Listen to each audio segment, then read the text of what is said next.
many key federal agencies. The measure has already passed the House. It now goes to President Biden to be signed into law.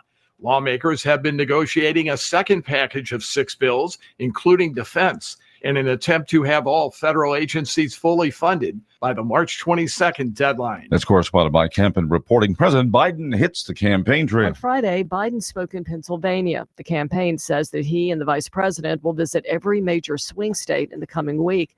They'll also be launching a $30 million ad campaign. President Biden will be in Wisconsin next Wednesday.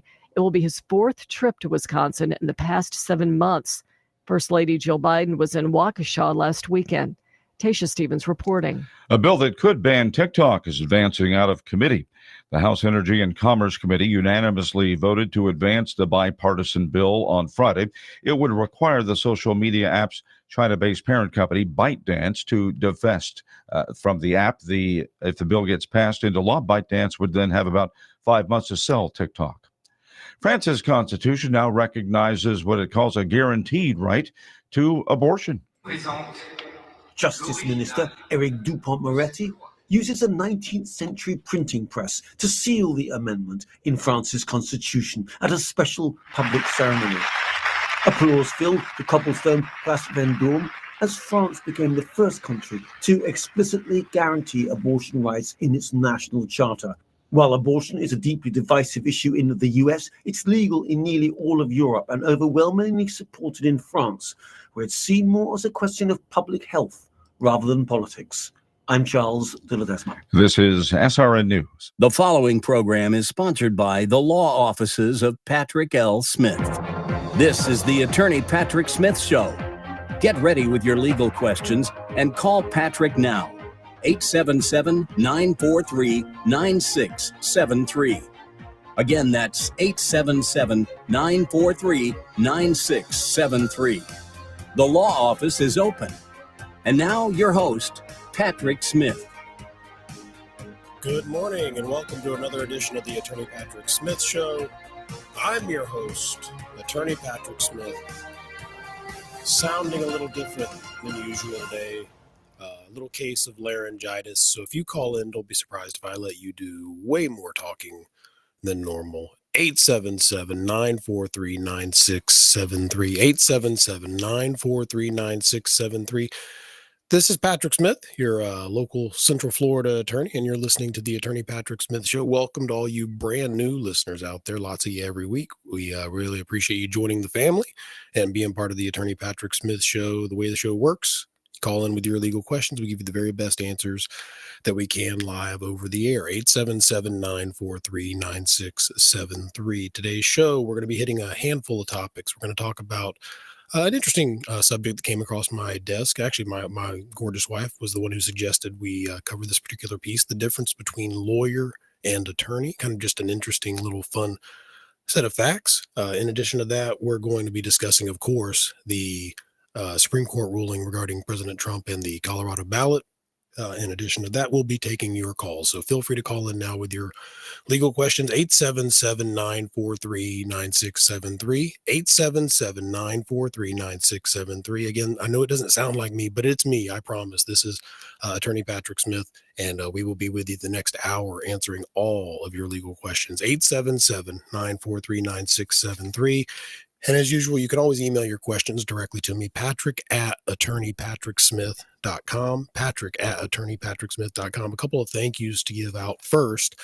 Very special thank you to Dwayne Bischoff, CPA, who was our guest in studio last week and absolutely did an amazing job answering all your tax questions, and appreciate all the positive feedback about Dwayne's appearance. And, we're going to continue to have him on at least once a year to answer your tax questions. And, Dwayne's sort of a unicorn in that regard because he can really come on and has a fantastic personality, but has a way to express kind of these complex tax issues in a way that, Joe on the street can understand it. And that's what we love about Dwayne. So we'll continue to have him on the show, and we really appreciate him making the time during the busy tax season to come on and answer all the tax questions. And of course, thank you to my buddy Mo, Cat Named Mo show. Had us on again last night. Had an absolutely fantastic time hanging out with Mo, and Sinning was there, and Spike, and really appreciate all you guys. That's actually going to lead into the first item I want to cover today. I actually got the idea from Sinning. I walked in the studio and he goes, "Why does Florida need a law saying it's okay to shoot a bear?" Well, I looked it up, and he wasn't making it up. It's a real thing. There's a piece of legislation actually heading to Governor Ron DeSantis's desk that will legalize shooting black bears if they are threatening to humans or their property.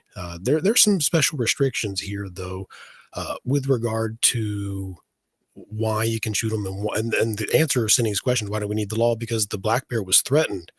According to NBC News, back in the 70s, their population got down to as low as 300 in the state, and now they're estimated at nearly 4,000. The new legislation, though, that's on its way to the governor's desk actually says as long as you don't eat them, stuff them, or turn them into hats for British Royal Guard, Florida residents will be allowed to kill black bears threatening them or their property with no consequences under a bill sent to Republican Governor Ron DeSantis on Thursday. So each one's going to be investigated, of course, by Fish and Wildlife Conservation to police this and make sure people aren't abusing it. And they'll be looking out for the situations where people are, of course, just poaching bears and trying to kill illegally. But there's the latest and greatest on killing bear news in the state of Florida. So there you go, Sinning. If you're listening, that's the full answer to your question from last night. 877-943-9673. All right, we'll go to Tom in St. Pete second. I see Vern's on the line. Vern, welcome to the Attorney Patrick Smith Show. How you doing today, buddy? Good morning there, buddy. Sounds like you're a little gruff there. Well, I got this laryngitis, and I went on and I did 2 hours on Mo's show last night, and I probably overdid it with already having a strained voice. Plus I did a full day in the office, so my voice is just sort of at its limit, and all the speaking engagements are catching up to me. I've got a bunch of those coming up too, so I hope it clears up by then. But I really appreciate everything you do, and you're doing an event that actually you're promoting me at the event that I can't even make it to. And Vern, that means the world to me. Like, I cannot tell you how much this guy does to just promote me, and you don't get any compensation of any kind. You're just a great guy, Vern. And we really appreciate you doing it. So you reached out to me and said, "Hey, I need lots of material for an event that I think you need to be promoted at." And so I just said, "Vern, come on the show, promote the event, and take 30 to 60 seconds or however long you need really to promote this and tell people what kind of event it is and who should come out to attend." Well, I'm going to double up on you because I got something else I need to mention after it. But Okay. Let's start with the event. Go ahead. The event is in Sun City Center. It's called Fun Fest. And what it is Lisa and me and probably a couple of thousand of our closest friends all get together, and we have it's almost like a tent.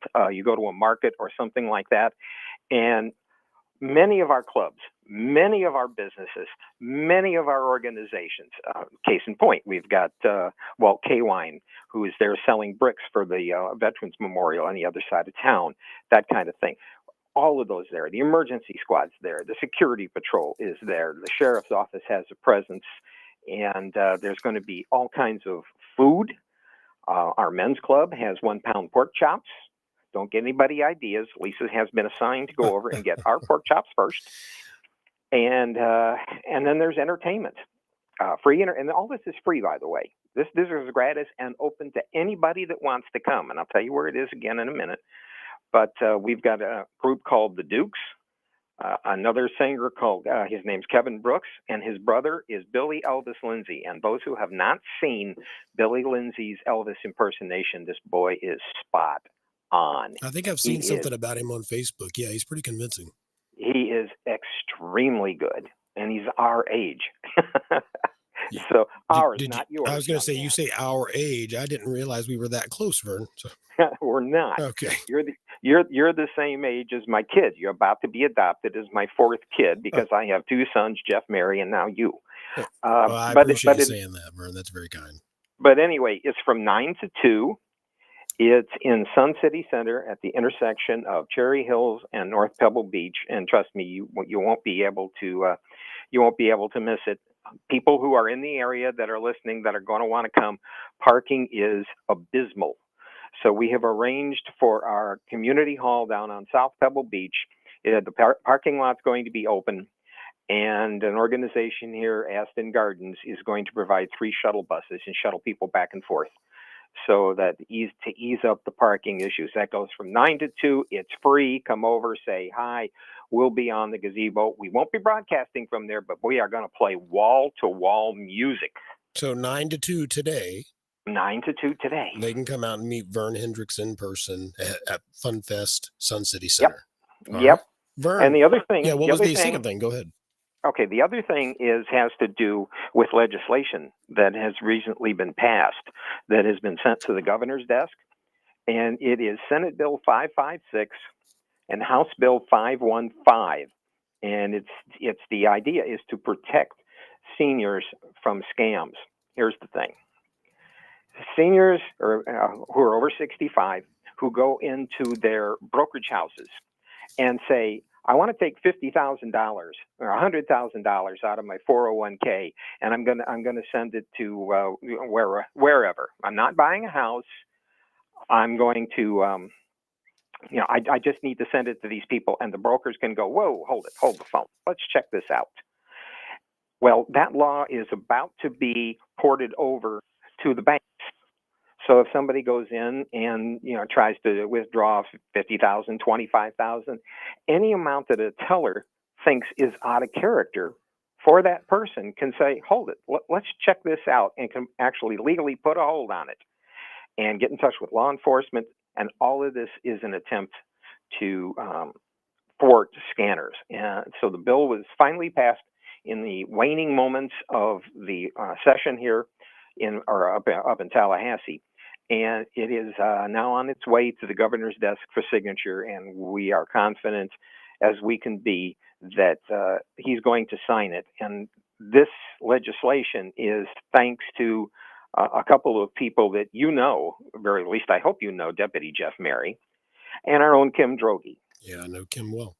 And Kim got a hold of this because, she's got a 95-year-old mama, and she doesn't want her mama scammed. And there's a lot of that goes on here.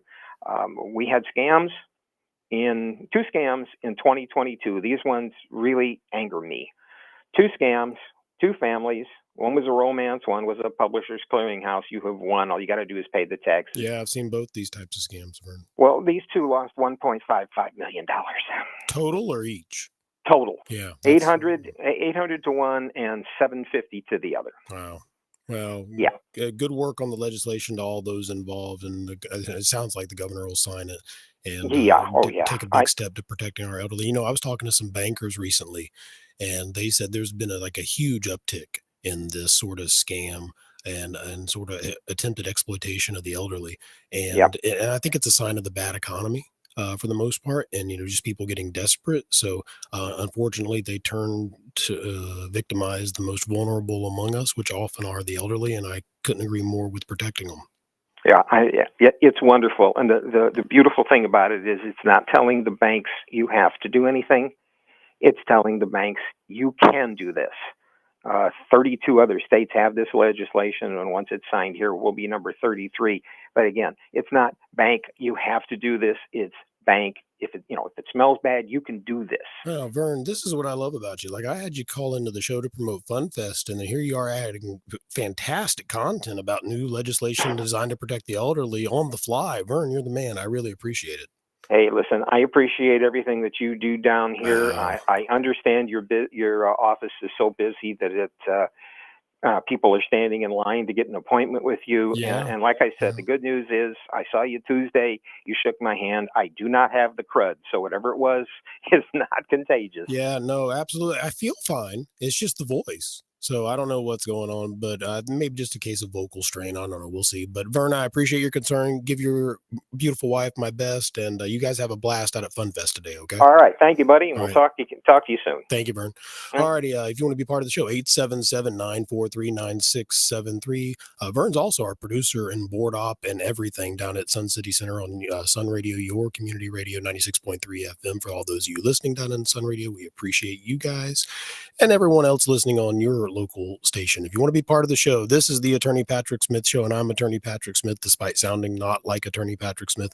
877-943-9673. All right, let's go to a very patient Tom in St. Pete. Tom, welcome to the Attorney Patrick Smith Show. How can we help you today? Hey, good morning, Patrick. That was an excellent Vern interview you had there. Yeah, Vern is a Oh, natural. Yeah, he's got his own show. He's got a history in radio, and it shows when he calls in with just that sort of ease. But Tom, I appreciate your kind words about Vern. How can we help you today? Okay, I got the two-part. First is sibling rivalry on an estate trust and power of attorney that's been granted. Okay. And then the second one is scams on title theft or bank theft, as I see funds being taken out of my father's estate, I guess. All right, fire at will. Okay, so the sibling rivalry part of it is my mother passed away last year. The property I live in was originally in an estate, then it went to my parents. Then when my mother passed, it went to my father, and without a trust, they hired an attorney to put it into a trust, which to my knowledge, it's there. I actually seen the tax bill, so I know it's there. One of the properties is in a trust. So we got my father's property and this property that I've been in for 20 years. My sibling moved in approximately 10 years ago into my parents. She had nothing, no job, no nothing. Supposedly took care of my parents, claimed to pay all the bills. She's lived there rent-free, bill-free, and then worked and piled up cash and cars and things like that. So now that the dynamics have changed with my mother not in the picture and my father only, she's now like caretaker of him, which means she cooks for him one meal a night and then does his laundry or maintains the house, whatever. And she thinks that's her house upon his death. And that's never happened in my family before. So I'm wondering what position I'm in. Do I need to sell this house and give whatever I can to get out and move? Or do I stay here and fight like I'm able to do and take her down or meet her in the middle or whatever? But at this point, we're not speaking, text only, and I've been forced out of the parents' house that have been operating a small business slowly. I have online resale on eBay and Craigslist and things like that. So that account's been frozen. I have no access to the money. I am, in a financial strap right now. And then I'm slowly either watching my things being thrown to the curb or having to somehow extract them with her permission. And at this point, my father and I are at odds, which we've had a good relationship, but because she's taking care of him, I guess he's loyal to her. So that's the end of that sad story. First of all, I'm sorry about your mom. That's awful. How many years were your mom and dad married? 64. 64 years they were married? Your poor father. My wife and I we will be married in May. 21 years, and I would be apoplectic without my wife. I know. See, listen, can you imagine having a best friend for 64 years and then you wake up the next day and that person's just gone? The devastation. Well, we'll say a very special prayer for your dad. Now, I want to get some clarification on a couple things. First of all, you do not have an attorney currently representing you on this matter, do you? I tried to get the original attorney who put the trust, this property that I've been residing in. Don't say that attorney's name, whatever you do, okay? I won't. I'm not. He just said there would be a conflict of interest because he represented the original trust with my grandmother and uncles and the three siblings and everything, her immediate siblings. And it got passed down with quitclaim deed that she paid the mortgages off on 2 of the properties, but my parents was free and clear, so she basically asked me to give them the house and take it. And I didn't think it was getting taken out of the trust, but I found out later that it did. All right. And I'm guessing since you're calling me now, I wasn't that attorney. True. Okay. True. I don't even know if you could represent me back then because this attorney that we had here locally in Clearwater recommend. I mean, he was listening to the story. He was gracious enough to call me back, and he, said he occasionally hears situations like this with the children or the grandkids or people getting involved. And so he said that was a beautiful way that it was all set up. But I didn't ever think we'd hear from anybody again. But because he represented us, he can't even recommend an attorney, let alone even get involved. So here's what I think. Now, the properties are currently titled. They're still legally owned, as best you know, by your father's trust. Is that accurate? Well, yeah, that was set up in October. So yes, I seen the property tax homestead exemption application, and it appears I haven't gone on the parcel number. I got a meeting with a realtor on Monday. And I'll get because I don't have access to the MLS and all that property tax records and everything. Yeah, if But you're, I think by it's the just way, one. if you're interviewing realtors, give me a call Mhm. at the office. I'll give you a recommendation to a couple others you should definitely Okay. interview if you're shopping realtors, because Okay. I've worked with a lot of them, and because of that, I've really gleaned some great relationships with some really amazing realtors. So I'll be happy to put you in touch with some. Uh, in addition Okay. to that, Tom, it sounds to me like Dad's still in the driver's seat. So you're living in property Well, A, and then sister is living with Dad in property B, and then they're sort of on one team and you're on the other. And sister sort of has this expectation because she's a caregiver, she's going to inherit that property. Is that right? well, yeah, she's lived there for rent free, bill free for 10 years, so she's assuming that's her property.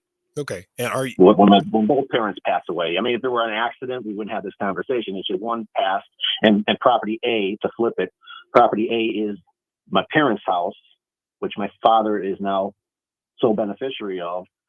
And then my house that was granted or entrusted to me through my grandparent, that there was never a question about who was going to. I mean, trust can change. Obviously, I know that. But I didn't expect my sibling to do that. yeah, Her Tom, will. I think I just need to see all this paperwork. Do you have copies of these trust and the deeds funding their property? I think when we went down to the Largo attorney's office that she got out of the, I want to say Yellow Pages. I'm old school, but it's, I guess, Google. All right. And my father was shocked that we were, there. And he's hard of hearing, basically deaf. He's frustrated. He can't make a decision to save his life. So the attorney said, "Oh, I'll talk to him, and but we can only have one power of attorney." And I did not want it to be my sibling. She's the least financially capable in our family to ever do something like that. Who told you can only have one power of attorney? That's true. That's what he said. And I No, you don't can know have, who it would be, but it would be anybody but her. you can have more than one power of attorney. I mean, you're not limited. Then I was lied to. I was lied to by the attorney. Well, okay. I often know this. I don't think it necessarily was someone lying to you. I hear this a lot where people say the attorney told me this, and what the attorney said was true. And then a lot of times it's often just lost in translation. It's a layperson not hearing exactly. So I'm not saying that's what happened. I'm not blaming you, Tom, but I'm also not throwing the attorney under the bus either, because there's some often just miscommunication. No one's trying to lie to anyone, but I would want to see the documents with it as muddled as you're describing it. I just want to see what the words on the page say. But based on this call, it sounds like Dad's still in the driver's seat and calling the shots because no, he does not call the shots because he's deaf and can't make a decision. Even at the funeral arrangements for my mother, he just put his hand up. Just do it. Just do what you got to do. And that I had no say so. My sibling did.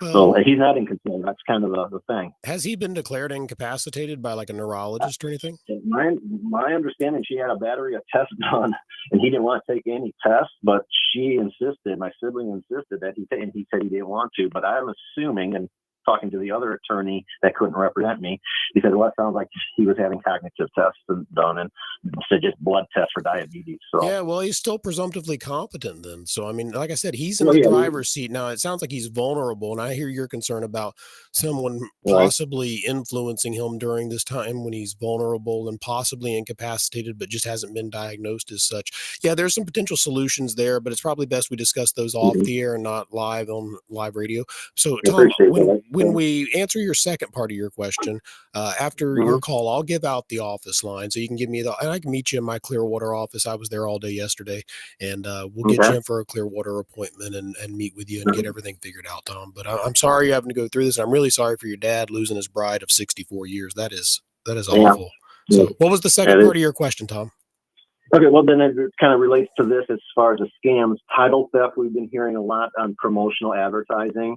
And then my father mentioned bank theft, which he's been a banker all his life. That this is new. It's a term he never used with me, but that was where I wasn't able to gain access to my funds. And so I understand title theft. There's a necessity for it. I don't know why the government doesn't step in at title companies or the courthouse steps and put a block on it, like a sandbox or something, to where they can't do this over the line with fake documents. But title theft is a concern because that's probably where my sibling would go, saying that she didn't do it, that it was, title theft, and a quitclaim deed was put in there that way, and or the bank theft. Now that she has complete control over the 4 checking accounts or money market accounts that are in the bank, those have been depleted at her whim and will. Yeah. And I don't have a lot in mind, but I mean, bank theft is what she's going to say happened. So I'm just preempting it. So to speak. These are really sticky cases because sometimes people do things that one child doesn't like, and it gets labeled theft by that child because they didn't do what that. And I'm not saying that's you, but sometimes that's what happens, and sometimes it's legitimate theft. So it's tough, and you really have to handle it by the individual facts and circumstances regarding this particular case. So it is extremely nuanced as far as, did dad want this to happen in this case, or was he being coerced? Was he being misled? Was he not capacitated? So the goal is for everybody, and like Vern was talking about with this new legislation regarding banks and finances and the release of large sums of money, the goal here is to protect the elderly. And I think that's kind of what you and your sister, as opposed to focusing on all the differences you guys may have, let's focus on the commonality about, hey, we want to protect dad. We want to keep dad safe, and just sort of make that the theme, and then see if everybody can come together and work together under that banner. That seems like a realistic and possible goal, Patrick. Right. I appreciate it. Tom, I'll hang up with you. I'll give out the office line, but thanks for listening to the show and thanks for calling in. Okay. Enjoy the show. Thank you. Thank you, Tom. All righty. 877-943-9673. That's your live and local line. This is me, Attorney Patrick Smith, despite the unusually raspy voice today. 877-943-9673. This is the Attorney Patrick Smith Show. Today is Saturday, March 9th, and it was a kind of a dreary, windy ride in today, but then the sun started to rise. It was sort of like a Ronald Reagan inaugural speech-esque moment where, the sun peeks through the clouds and it's morning again in America. It was gorgeous driving in today at the end of the ride. So if you want to be part of the show, 877-943-9673. Email me, patrick@attorneypatricksmith.com. All right, while calls are getting queued up, as promised, our full analysis on the Supreme Court's decision regarding former President Donald Trump and the Colorado ballot decision. So a little background for those of you who haven't heard our previous broadcast sort of teeing up this particular segment. This all centers around Section 3 of the 14th Amendment, which reads as follows. So don't listen to any of the talking heads on any of the 20-second sound bites. This is the source. This is the crux of the matter. No person shall be a senator or representative in Congress or elector of president and vice president or hold any office, civil or military, under the United States or under any state, who having previously taken an oath as a member of Congress or as an officer of the United States or as a member of any state legislature or as an executive or judicial officer of any state to support the Constitution of the United States shall have engaged in insurrection or rebellion against the same or given aid or comfort to the enemies thereof. But Congress may, by a vote of 2/3 of each house, remove such disability. It all turns around this section where the particular issue here is, did former President Trump engage in such insurrection or rebellion and therefore is now ineligible? So going on a little more background, according to the Supreme Court, accordingly to the respondent, Section 3 applies to the former president. This is the state of Colorado's position, because after taking the presidential oath in 2017, he intentionally incited the breaching of the Capitol on January 6th in order to retain power.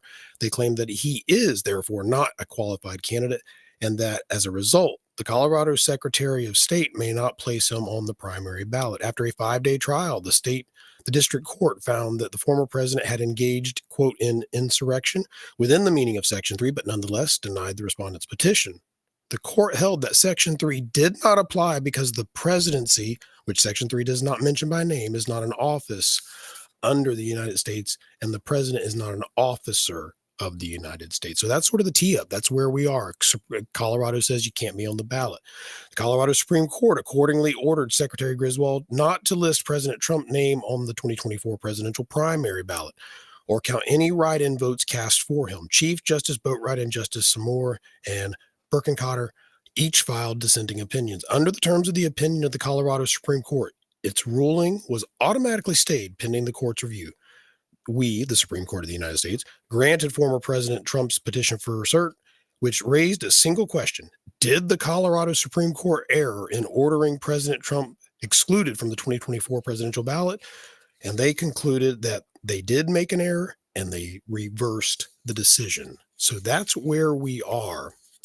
And this court's analysis, I recognize, and I will try to make this as interesting. Not everyone's a big constitutional law buff like I am, but here's the gist of it, okay? So if we're having a cup of coffee together, I'm explaining this case to you. Section 3 of the 14th Amendment, according to the majority of the Supreme Court, and I want to talk about the opinion too. Some are saying this is a 9-0 decision. I really think it's a 5-4 decision, and I'll tell you why in a minute. It all centers around Section 5. So according to the majority, it comes down to Section 5. The relevant provision is Section 5, which enables Congress, subject of course to judicial review, to pass appropriate legislation to enforce the 14th Amendment. So here's where they're going with this. If Congress has the ability to enforce this provision, then that's what this section grants them. Section 5 is the source for Congress to enforce Section 3. So they go on to say, and here's the key point, this case raises the question whether the states, in addition to Congress, may also enforce Section 3, because Section 5 didn't give the states that authority, it gave Congress that authority. So the Supreme Court concludes that states may disqualify persons holding or attempting to hold state offices, but states have no power under the Constitution, Section 3, with respect to federal offices, especially the presidency. So here's the divide. This is federalism at its finest. This is states' rights versus federal rights. The Supreme Court of the United States has ruled that under Section 3, 14th Amendment, Congress has the ability to regulate and disqualify candidates under the federal office, for federal office, but states are limited to state offices. So they go on and sort of cite how, history and tradition, and there's sort of this ability for Congress to implement this plan. They actually give an example. So I found this interesting. So this is in one of the footnotes of the opinion, because we read the footnotes. That's where the magic lives.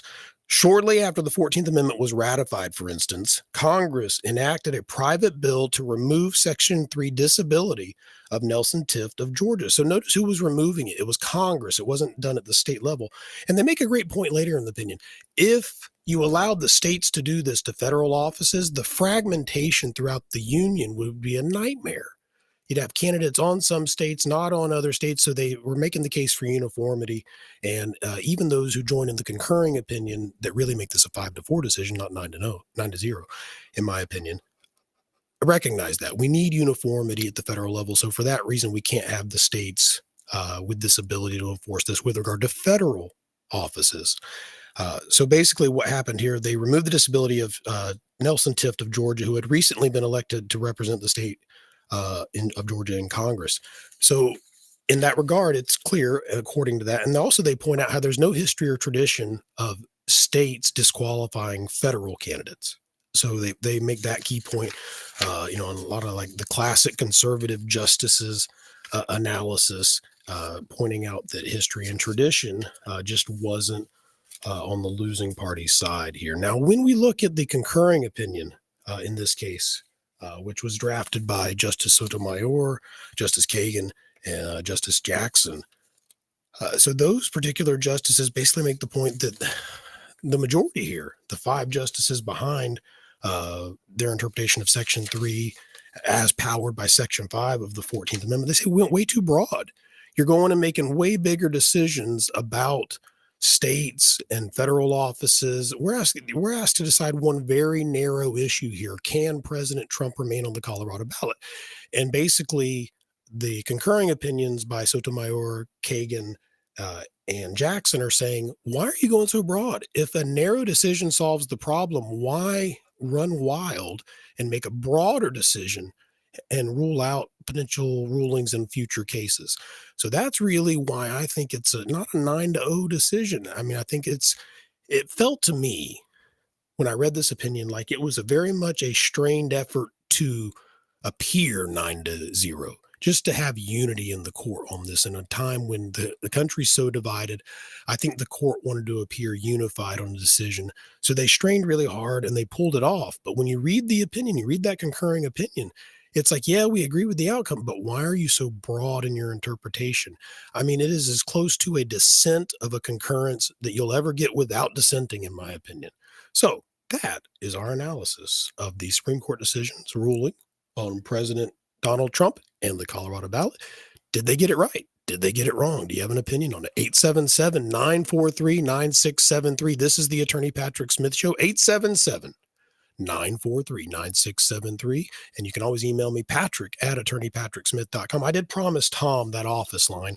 So if you want to schedule for our Clearwater office, Sun City Center office, as Vern mentioned, a very popular location, Sarasota, Claremont, any of our office locations, the one toll-free number to call Monday through Friday. The phone lines are open 8 a.m. to 4:30 p.m.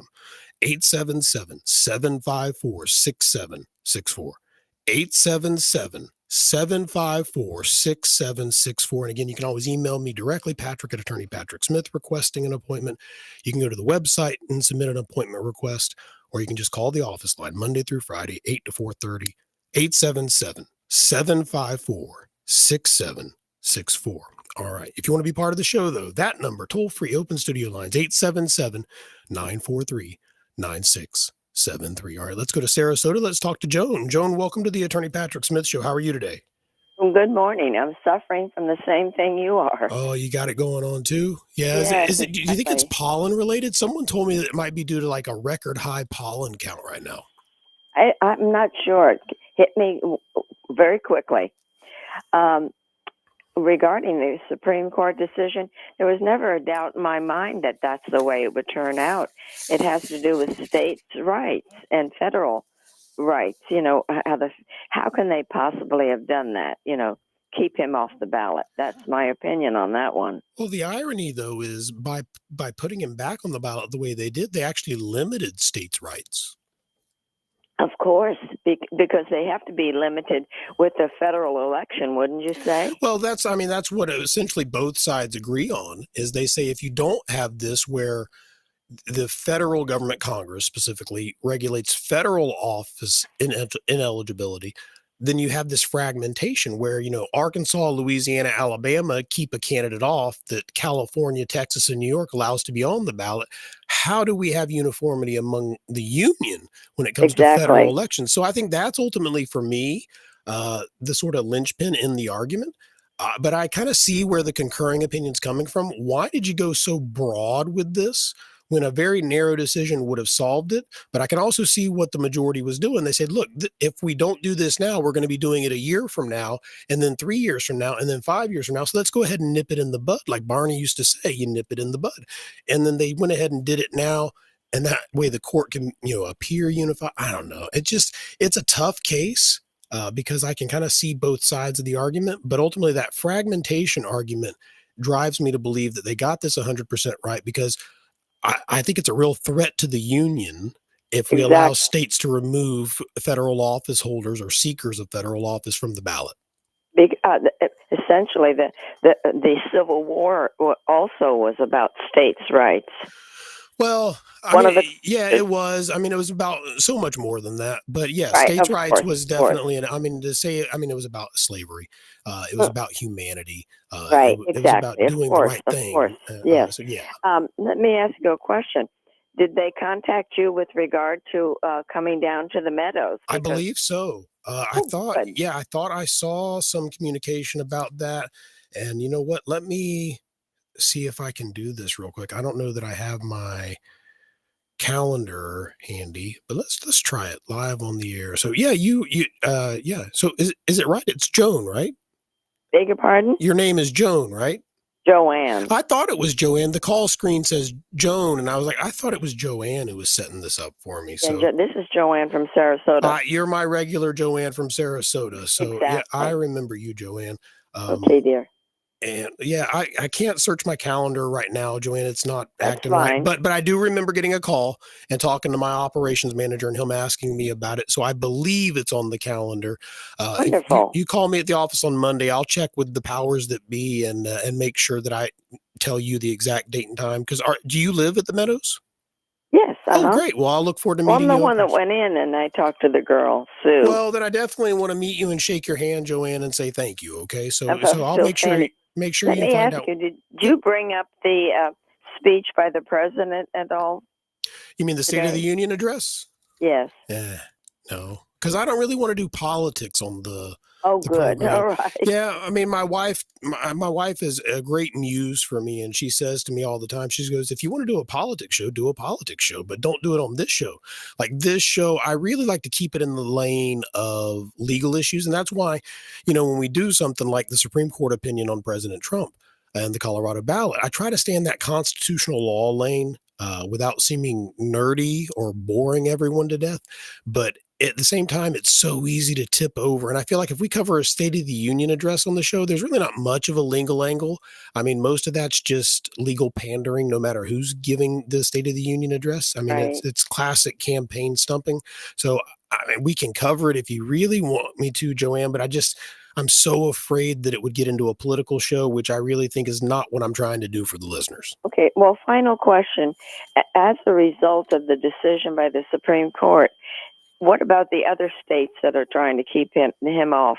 Is it said and done? They're not going to do it anymore? Yeah, I mean, I think that's what it says. I mean, I think they say that, hey, if you're going to disqualify him for this, it's got to be done by Congress. You can't do it at the state because it's a federal office. So if he was running for governor of another state like Colorado, then Colorado could make that call. I think that's what they're saying.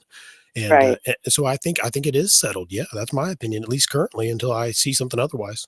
All right. Well, thank you so much. Well, Joanne, thank you for being a faithful listener, for calling in, and for helping book me for the Meadows. And we'll look forward to meeting you in person out there. Okay. Right. It'll be interesting for you. A varied group of people. All right. Well, Joanne, we're looking forward to it. Thank you so much. Bye-bye. Bye-bye. All righty. 877-943-9673. I'm Attorney Patrick Smith. This is the Attorney Patrick Smith Show. If you want to be part of our show, 877-943-9673. Call in with your legal question. Now, we did just run through our Supreme Court analysis on the President Trump Colorado ballot decision, basically just kind of pointing out the highlights, Section 3, the disqualifying provision under the 14th Amendment, according to the majority, says it's driven by Section 5, which gives Congress, not the states, the ability to decide who is ineligible for federal office under Section 3, while maintaining that states can disqualify candidates for state office under that decision. And the concurring opinion saying, whoa, you guys are going way too broad, deciding issues that aren't really before the court on this particular matter. Why would you decide broader issues when you could decide one very narrow issue? So, and speaking of speaking engagements, like the lovely Joanne was setting up for me there in the Meadows, I've got one coming up this Tuesday. For those of you in the Claremont area, we will be speaking at the Kiwanis Club. That will be at 11 a.m. I believe the meeting starts at 11. I think I start speaking like at 11:30 or 11:45. And so if you want more information on that, you can call the office line 877-754-6764. They'll tell you how to RSVP if you want to attend. Again, that's going to be at the Kiwanis Club in Claremont on Tuesday, March 12th at 11 a.m. Also that same day, I'll be making an appearance on our good buddy, Brandon Rhymes show, the Consumer Quarterback. So I'll be on with Brandon that afternoon as well. So looking forward to that very much. And thanks, Brandon, for inviting me. I love being on Brandon's show. I wish I could be on it more often, but when he tapes the show, it's often in the middle of the day, so it's hard for me to get away. But this worked out because of my speaking engagement that day. It sort of opened up my calendar a little bit. So looking forward to hanging out with the Consumer Quarterback, Brandon Rhymes, a little bit. So if you need a speaker for your club or group, 877-754-6764. That's how you call and book me to come out and speak to your club or group. And I promise my voice will be better when I come back and speak to your group. And again, we appreciate all of you out there booking us. We will keep you apprised. If you want to know more about my speaking schedule and appearances near you, call the office anytime, and the staff there will be happy to tell you what I have in your area. 877-754-6764. But we want to talk to you today. Give us a call now, live and local, 877-943-9673. This is the Attorney Patrick Smith Show. I'm your host, Attorney Patrick Smith. And next, we're going to Plant City. We're going to talk to Neil. Neil, welcome to the Attorney Patrick Smith Show. Hey, good morning, Patrick. How are you today? Fine, sir, fine. Thank you very much. Are you eating very strawberries important. right now, Neil? No, not yet. I'm actually running around here doing errands and such. What is the going rate now for a flat of Plant City strawberries? I really don't know. I haven't went out and bought any yet. I know that after the festival, so when the first batch of the season comes out, it's like $20 or $25 for a half flat. And then after the festival's over, it's like, it seems like you can get a flat of strawberries for $5. Right. Just the Mhm. price drop is amazing. So anyway, Neil, Right. how can I help you today? Yeah, about the insurrection. How can anybody, even the former president, be even? He hasn't even been convicted of insurrection. How can they even place that and take him off on that regard? Well, I mean, I think that was what they were saying in their analysis in the background of the case. They sort of went over that and then they talked about it. This is on, if you go to the actual opinion, it's on page 2. And it's the very last paragraph on that page. It says, after a 5-day trial, the district court found that former President Trump had engaged in insurrection within the meaning of Section 3. So at the end of the day, I don't think this was a trial on the insurrection, but this was a finding at that trial level at the district court. So I think I that, understand. so I think that's what they were saying, but I think your point's well made.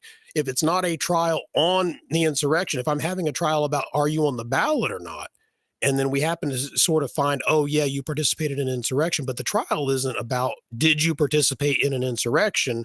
That's a fair point, and that's where I say, well, is that a violation of due process?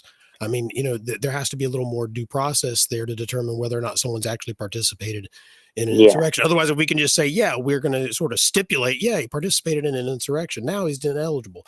So yeah, I see your point. And I think that's a great point to make, that it wasn't a trial on insurrection. It was a trial on whether or not he gets to be on the ballot. Right. To me, it seems like they made him guilty, and he wasn't even on trial amongst his peers. That's right. That's right. So, although that would have been funny, because they talk about that, a jury of his peers, are you going to get a jury of billionaires to come in there and sit? That's a joke, Neil. So, Yeah. But anyway, all right, Neil, we appreciate you calling in. Thank you. Okay. Thank you, sir. All right. 877-943-9673. All right. Let's go to David in California. David, what part of California are you in? It's early out there. Oh, sure. But you got to get up sometime. Might as well do it now. Are you Northern or Southern California? Well, I'm in San Francisco. Gorgeous. Gorgeous. Oh, All right. it is. How can Sure. we help you today, David, early riser in San Francisco? Yeah. Well, I was interested in full faith and credit. It's funny, following that previous caller talking about Donald Trump, I don't know if that poor guy has kept up with Donald Trump trying to dodge or to sabotage Truth Social. But Donald Trump is, he's pulling a mark. Oh, David, Are you there? Yeah, you sort of broke up for a second. I heard Donald Trump is pulling, and then you sort of cut out. Oh, it was like a stock market swindle of Truth Social. It sounds similar to Pump and Dump, where he's trying to jack up the share value of the Truth Social, and then he's going to cash out. And the other investors are furious about it. And so if that previous caller wants to tie himself loyally to Donald Trump, he better not park any money with him, because that money is going to disappear quick. Well, I mean, I said fine, but let's assume all that's true. That's still not insurrection and grounds for him to be disqualified under Section 3, is it? Well, insurrection charges would have been dealt with years ago at this point. We're coming on 4 years since that jackass tried to steal Did you dump that, Yumiko? Yumiko, did you dump that? All right, David, we got to clean up the language, man. We can't do that. All right. It's not that kind of show. So, David, I appreciate you calling in, okay? Well, have a great day. The name of the game. All right. So yeah, guys, we're not going to use that kind of language on my show. I get it. That's cool if you want to do it on your own time, but we're a little better than that. 877-943-9673. Jim in Tampa, quickly. You got about 30 seconds. Jim, how can we help you today? Yeah, well, about the insurrection thing also. These judges that have, ruled that, or state officials, whatever, have ruled that he committed insurrection. Yet we have 800 cases so far that not one person has been charged with insurrection that were involved in the January 6th riots, but not one person has been charged with it. How can we have faith in our elected officials, in our state officials, in our judges when they make this kind of decision that Trump committed insurrection. That's all there is to it. All right, How Jim. can we trust them? Jim, I got to wrap up the show, but great point about a double standard. I see your point. Jim, I appreciate you calling in. Have a great Saturday, okay? Thank you. All righty, this is the Attorney Patrick Smith Show. I will be back with you next week answering all your legal questions and giving you the most thorough legal analysis on all the legal issues of the week. So look forward to that. We'll be back with you next Saturday. To be part of the show next Saturday, 877-943-9673 to reach me at the office during the week to schedule your complimentary consultation. 877-754-6764, 877-754-6764. God bless. Go Gators.